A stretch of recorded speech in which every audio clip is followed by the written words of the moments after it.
చర్మం బిగుతుగా. చర్మాన్ని బిగుతుగా, కాంతివంతంగా మార్చడంలో గుడ్డు బాగా సహాయపడుతుంది.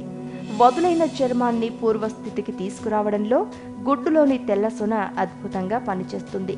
గుడ్డులోని తెల్ల సొనను చర్మానికి అప్లై చేయడం వలన ఎండ వేడికి చర్మం పాడవకుండా కాపాడుతుంది.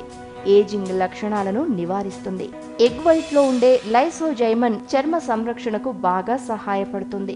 ఎగ్ వైట్ ను ఈ క్రింది వాటితో కలిపి ఎలా అప్లై చేసుకోవాలో చూద్దాం. ఎగ్ వైట్ కు క్యారెట్ జ్యూస్ కలిపి చర్మం మొత్తం అప్లై చేయాలి.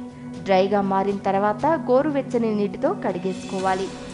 టేబుల్ స్పూన్ ఓట్ మిల్లో గుడ్డులోని తెల్లసొన కలపాలి. ఈ మిశ్రమాన్ని ముఖానికి రాసుకుని అరగంట తర్వాత శుభ్రం చేసుకోవాలి. వదులైన చర్మాన్ని బిగుతుగా మార్చడంలో ఎగ్ వైట్, తేనె మిశ్రమం అద్భుతంగా పనిచేస్తుంది. ఈ రెండు పదార్థాలను కలిపి చర్మంపై అప్లై చేసి సుమారు 15 నిమిషాల తర్వాత కడిగేసుకోవాలి. ఎగ్ వైట్లో పెరుగు కలిపి ముఖానికి రాసుకోవటం వలన చర్మం సున్నితంగా మరియు కాంతివంతంగా మారుతుంది.